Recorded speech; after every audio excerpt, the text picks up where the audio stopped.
Hello दोस्तों, मैं आकाश गर्ग आज इस वीडियो में आप सभी को कुछ ऐसी लिमिट्स और कैपिंग के बारे में बताने वाला हूं जिनका ध्यान आपको हेल्थ इंश्योरेंस पॉलिसी लेते समय ज़रूर ध्यान रखना है।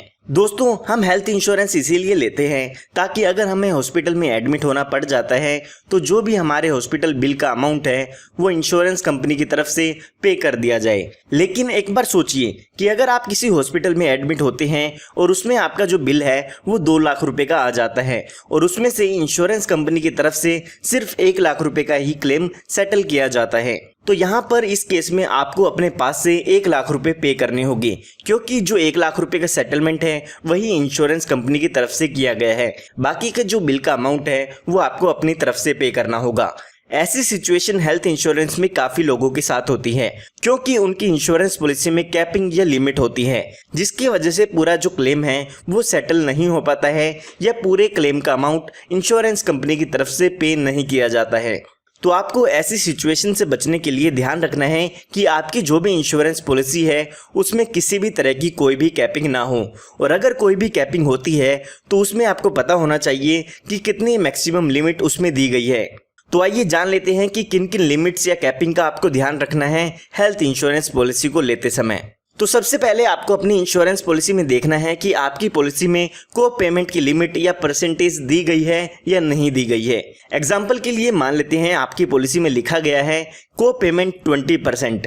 इसका मतलब ये है कि जितना भी आपका हॉस्पिटल बिल आता है उसका 20% अमाउंट आपको अपने पास से पे करना होगा। फॉर एग्जाम्पल आपका जो टोटल बिल है वो 1 लाख रुपए का है, तो अगर आपकी पॉलिसी में लिखा है कि को पेमेंट 20% है तो उसमें से आपको 20,000 रुपए का अमाउंट खुद से पे करना होगा, क्योंकि यहाँ पर जो भी को पेमेंट का अमाउंट लिखा होता है वो आपको खुद से पे करना होता है। बाकी का जो यहाँ पर 80,000 रुपए का बिल का अमाउंट होगा वो आपकी इंश्योरेंस कंपनी की तरफ से पे कर दिया जाता है। ज्यादातर ये जो को पेमेंट की परसेंटेज होती है वो 10% से लेके 30% तक की होती है, और ये ज्यादातर हमें सीनियर सिटीजन की इंश्योरेंस पॉलिसी में देखने को ही मिलता है। तो आपको ये पॉइंट जरूर देखना है अपनी इंश्योरेंस पॉलिसी में कि आपकी पॉलिसी में को पेमेंट का ऑप्शन दिया गया है या नहीं है। उसके बाद यहाँ पर आपको देखना है कि आपकी पॉलिसी में पर डे कितना रूम रेंट अलाउड है। ज्यादातर पॉलिसी में आपके सम इंश्योर्ड का 1% रूम रेंट दिया जाता है।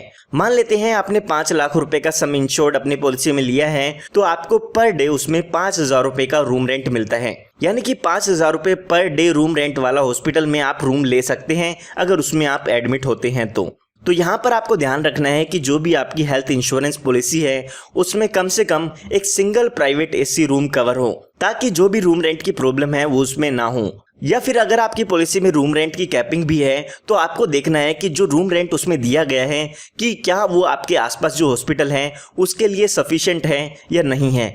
अगर आपको लगता है कि जो उसमें रूम रेंट की कैपिंग दी गई है वो कम है तो वो इंश्योरेंस पॉलिसी आपको बिल्कुल भी नहीं लेनी है। रूम रेंट की कैपिंग के बाद आपको यहाँ पर देखना है कि आपकी जो पॉलिसी है उसमें आईसीयू चार्ज, डॉक्टर की फीस, टेस्ट के एक्सपेंसेस या फिर मेडिसिन के एक्सपेंसेस एक्चुअल बेसिस पे कवर है या नहीं है। आपकी जो भी इंश्योरेंस पॉलिसी है उनमें ये सभी एक्सपेंसेस एक्चुअल बेसिस पे कवर होने चाहिए। अगर यहाँ पर इन चीज़ों में लिमिट है तो यहाँ पर हो सकता है कि आपको अपने पास से ही क्लेम का अमाउंट पे करना पड़े। ज़्यादातर जो हेल्थ इंश्योरेंस पॉलिसी होती है उसमें ये चार्जेस एक्चुअल बेसिस पर ही कवर किए जाते हैं। फिर भी आपको अपनी पॉलिसी में चेक कर लेना है कि इन एक्सपेंसेस पर कोई लिमिट दी गई है या नहीं है। उसके बाद यहाँ पर आपको देखना है कि कौन कौन सी ऐसी स्पेसिफिक डिजीज हैं जिन पर यहाँ पर लिमिट दी गई है। कई बार ऐसा होता है प्रेगनेंसी के केस में, कैंसर के इलाज में या फिर कैटरेक्ट के ऑपरेशन में, इन तरह के ऑपरेशंस में आपको यहाँ पर लिमिट दी जाती है। कई बार ऐसा होता है कि जो प्रेगनेंसी का ऑपरेशन है उसमें आपको 30,000 रुपए की लिमिट मिलती है। कैटरेक्ट के ऑपरेशन के लिए भी आपको यहाँ पर लिमिट दी जाती है। या फिर कई बार ऐसा होता है कि अगर आप कैंसर का इलाज करना चाहते हैं तो उसमें भी आपको एक फिक्स अमाउंट तक का ही कवर मिलता है। तो आपको देखना है कि यहाँ पर अगर कोई स्पेसिफिक डिजीज है तो उसकी लिमिट आपकी पॉलिसी में कितनी दी गई है, तो ये पॉइंट आपको जरूर ध्यान रखना है। उसके बाद यहाँ पर एक इंपॉर्टेंट पॉइंट जो आता है वो है वेटिंग पीरियड का। कई बार ऐसा होता है कि आप हेल्थ इंश्योरेंस पॉलिसी ले लेते हैं और हॉस्पिटल में जाके एडमिट हो जाते हैं, लेकिन आपको पता चलता है कि आपकी पॉलिसी में वो डिजीज कवर ही नहीं होगी, क्योंकि उस डिजीज के लिए वेटिंग पीरियड दिया गया था। तो इसीलिए आपको वेटिंग पीरियड का भी ध्यान रखना है कि आपकी पॉलिसी में कौन कौन से कवर किस दिन से शुरू होने हैं। वेटिंग पीरियड का मतलब यही है कि आपको कुछ दिन इंतजार करना होगा, उसके बाद ही वो ट्रीटमेंट्स आपकी पॉलिसी में कवर होगी। तो यहाँ पर जब भी आप इंश्योरेंस पॉलिसी लेते हैं तो उसके बाद आपको 30 दिन का वेटिंग टाइम पीरियड मिलता है, जिसके बाद आपके जो भी हॉस्पिटलाइजेशन एक्सपेंस है वो कवर होना शुरू होते हैं।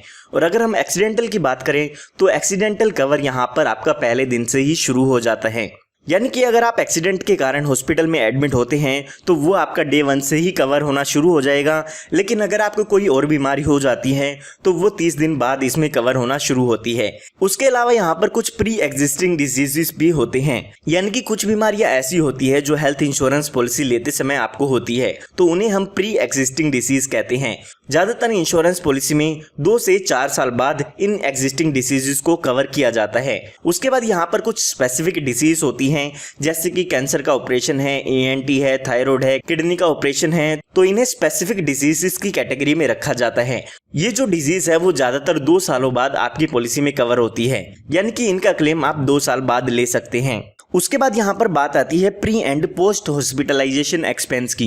तो यहाँ पर मैं आपको बताना चाहूंगा कि जब भी आप हॉस्पिटल में एडमिट होते हैं उससे 60 दिन के पहले के खर्चे और 90 दिन के बाद तक के खर्चे इसमें कवर होते हैं। अक्सर देखा जाता है कि जब भी हम हॉस्पिटल से डिस्चार्ज हो जाते हैं तो उसके बाद भी हमारी कुछ मेडिसिन चलती रहती हैं, तो आपके डिस्चार्ज होने के बाद जो भी 90 दिन तक के खर्चे हैं वो ज्यादातर इंश्योरेंस पॉलिसी में कवर किए जाते हैं। ये जो 60 डेज और 90 डेज मैंने आपको बताए हैं वो पॉलिसी के हिसाब से अलग अलग हो सकते हैं।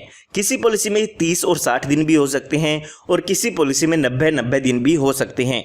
तो यहाँ पर ये अलग अलग इंश्योरेंस कंपनी पर डिपेंड करता है कि आपकी पॉलिसी में कितने दिन यहाँ पर मिलते हैं।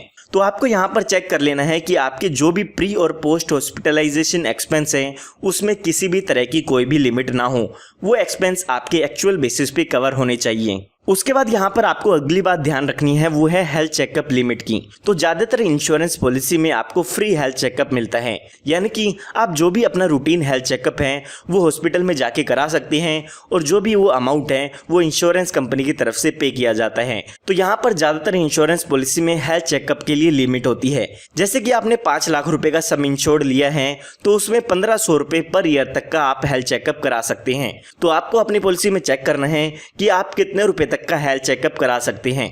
कुछ इंश्योरेंस पॉलिसी में ऐसा होता है कि आप किसी साल में क्लेम नहीं लेते हैं तो ही आप हेल्थ चेकअप करा सकते हैं। कुछ इंश्योरेंस पॉलिसी ऐसी भी होती है जिसमें आप क्लेम लें या ना लें फिर भी हेल्थ चेकअप अपनी पॉलिसी में करा पाएंगे। तो इसके लिए आपको अपनी पॉलिसी चेक कर लेनी है कि कितने रुपए तक का आप हेल्थ चेकअप इसमें करा पाएंगे।